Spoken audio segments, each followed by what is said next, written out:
श्री स्वामी समर्थ. जय जय स्वामी समर्थ. प्रेमळ स्वामी भक्तांनो, आज आपण असा एक मंत्र श्रवण करणार आहोत. फक्त 5 मिनिटे वेळ द्या. आज जर शरीर थकलेलं असं वाटत असेल, मन अस्वस्थ असेल किंवा घरात कोणाचं आरोग्य बिघडलेलं असेल, तर हा मंत्र शेवटपर्यंत मन लावून ऐका. आता काही मागू नका, फक्त डोळे बंद करून श्री स्वामी समर्थ नाव मनात घ्या. स्वामी समर्थ हे फक्त नाव नाही, ते आरोग्य देणारं बळ आहे. असे दिव्य प्रभावी मंत्र रोज ऐकण्यासाठी चॅनल आत्ताच सबस्क्राईब करा आणि स्वामीच्या कृपेचा भाग बना. आज जर तुमच्या शरीराला थकवा जाणवत असेल, मन अस्वस्थ असेल किंवा आरोग्याची चिंता वाटत असेल, तर हा मंत्र शेवटपर्यंत ऐका. स्वामी समर्थांची कृपा कधीच उशीर करत नाही. आता आपण मंत्र सुरू करूयात. तर मंत्र असा आहे: ओम श्री स्वामी समर्थाय आरोग्यदायकाय नमः. हा मंत्र ऐकताना मनात ज्याचं नाव घ्याल, स्वामी समर्थ त्यांना आरोग्य आणि बळ देतील. रोज स्वामींचे मंत्र ऐकण्यासाठी चॅनल सबस्क्राईब करायला विसरू नका. जय श्री स्वामी समर्थ. आज आरोग्यासाठी एकच नाम पुरेसं आहे, श्री स्वामी समर्थ. पूर्ण मंत्र व्हिडिओमध्ये ऐका. ओम श्री स्वामी समर्थाय आरोग्यदायकाय नमः. ओम श्री स्वामी समर्थाय आरोग्यदायकाय नमः. ओम श्री स्वामी समर्थाय आरोग्यदायकाय नमः. ओम श्री स्वामी समर्थाय आरोग्यदायकाय नमः. ओम श्री स्वामी समर्थाय आरोग्यदायकाय नमः. ओम श्री स्वामी समर्थाय आरोग्यदायकाय नमः. ओम श्री स्वामी समर्थाय आरोग्यदायकाय नमः. ओम श्री स्वामी समर्थाय आरोग्यदायकाय नमः. ओम श्री स्वामी समर्थाय आरोग्यदायकाय नमः. ओम श्री स्वामी समर्थाय आरोग्यदायकाय नमः. ओम श्री स्वामी समर्थाय आरोग्यदायकाय नमः. ओम श्री स्वामी समर्थाय आरोग्यदायकाय नमः. ओम श्री स्वामी समर्थाय आरोग्यदायकाय नमः. ओम श्री स्वामी समर्थाय आरोग्यदायकाय नमः. ओम श्री स्वामी समर्थाय आरोग्यदायकाय नमः. ओम श्री स्वामी समर्थाय आरोग्यदायकाय नमः. ओम श्री स्वामी समर्थाय आरोग्यदायकाय नमः. ओम श्री स्वामी समर्थाय आरोग्यदायकाय नमः. ओम श्री स्वामी समर्थाय आरोग्यदायकाय नमः.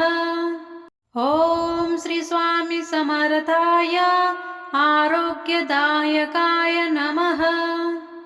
ओम श्री स्वामी समर्थाय आरोग्यदायकाय नमः.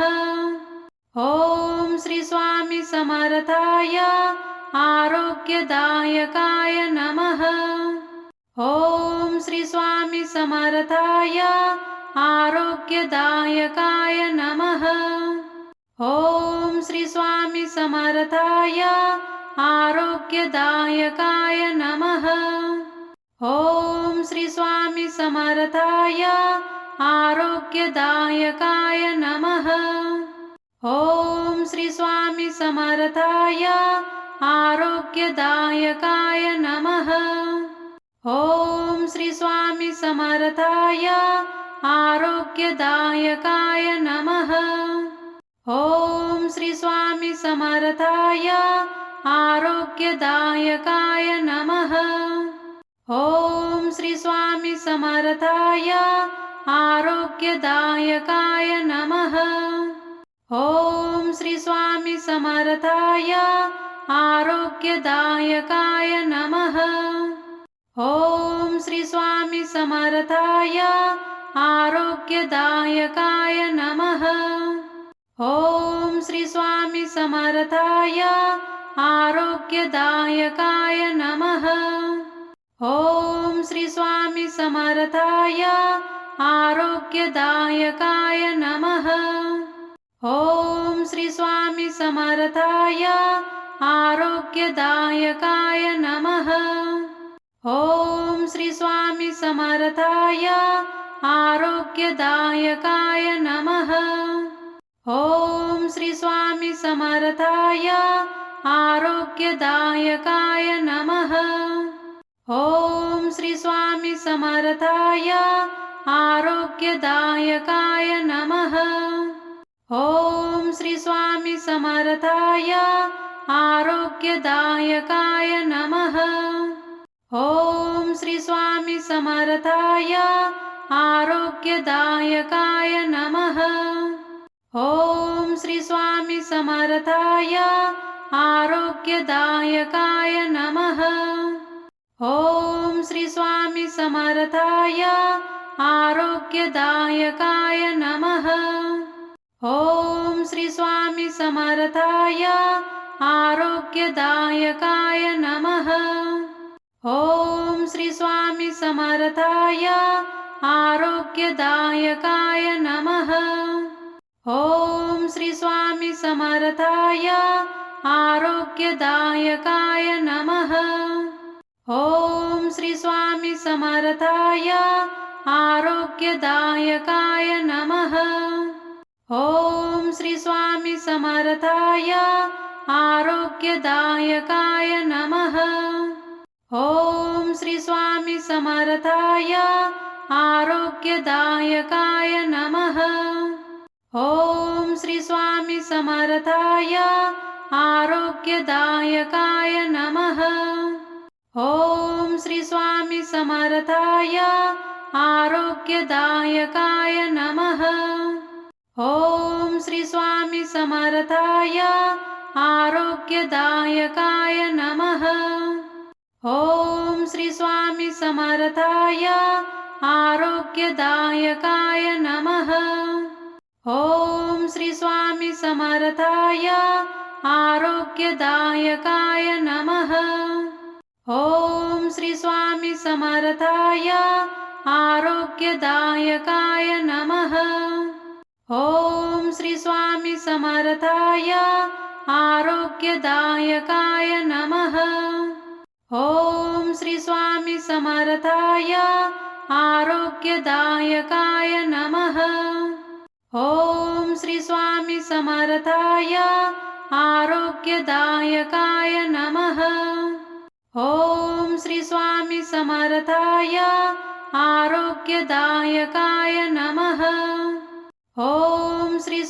समर्थाय आरोग्यदायकाय नमः। ओम श्री स्वामी समर्थाय आरोग्यदायकाय नमः। ओम श्री स्वामी समर्थाय आरोग्यदायकाय नमः। ओम श्री स्वामी समर्थाय आरोग्यदायकाय नमः। ओम श्री स्वामी समर्थाय आरोग्यदायकाय नमः। ओम श्री स्वामी समर्थाय आरोग्यदायकाय नमः। ओम श्री स्वामी समर्थाय आरोग्यदायकाय नमः। ओम श्री स्वामी समर्थाय आरोग्यदायकाय नमः। ओम श्री स्वामी समर्थाय आरोग्यदायकाय नमः। ओम श्री स्वामी समर्थाय आरोग्यदायकाय नमः। ओम श्री स्वामी समर्थाय आरोग्यदायकाय नमः।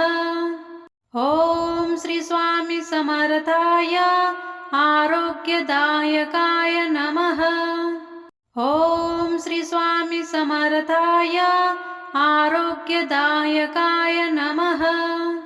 ओम श्री स्वामी समर्थाय आरोग्यदायकाय नमः। ओम श्री स्वामी समर्थाय आरोग्यदायकाय नमः। ओम श्री स्वामी समर्थाय आरोग्यदायकाय नमः। ओम श्री स्वामी समर्थाय आरोग्यदायकाय नमः।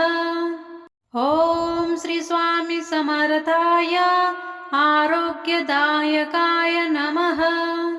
ओम श्री स्वामी समर्थाय आरोग्यदायकाय नमः। ओम श्री स्वामी समर्थाय आरोग्यदायकाय नमः।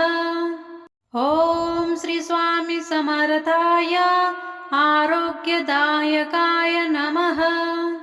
ओम श्री स्वामी समर्थाय आरोग्यदायकाय नमः। ओम श्री स्वामी समर्थाय आरोग्यदायकाय नमः। ओम श्री स्वामी समर्थाय आरोग्यदायकाय नमः।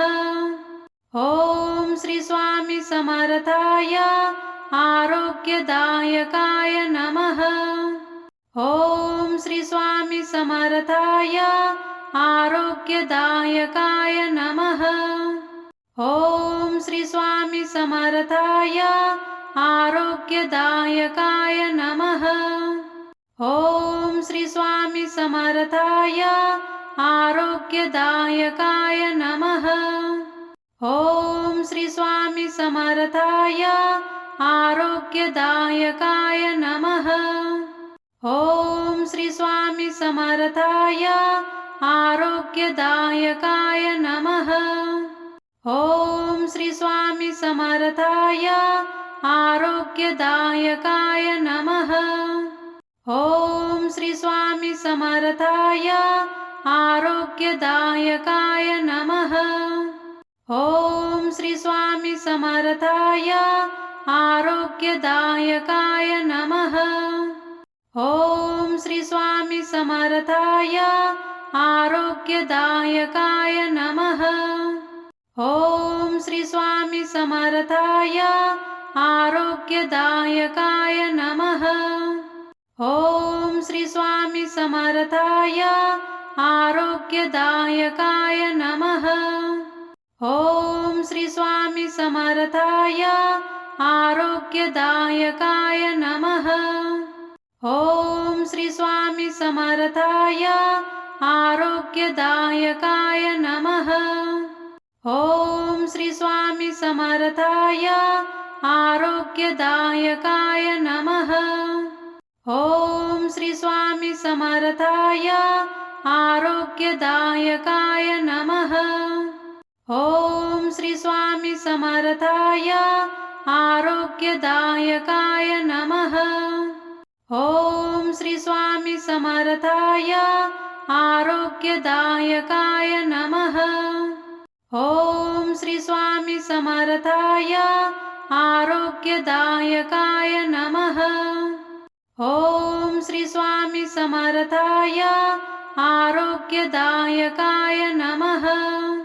ओम श्री स्वामी समर्थाय आरोग्यदायकाय नमः।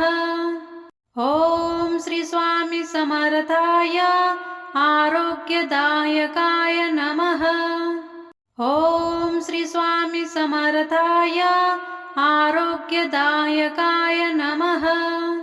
ओम श्री स्वामी समर्थाय आरोग्यदायकाय नमः। ओम श्री स्वामी समर्थाय आरोग्यदायकाय नमः। ओम श्री स्वामी समर्थाय आरोग्यदायकाय नमः। ओम श्री स्वामी समर्थाय आरोग्यदायकाय नमः।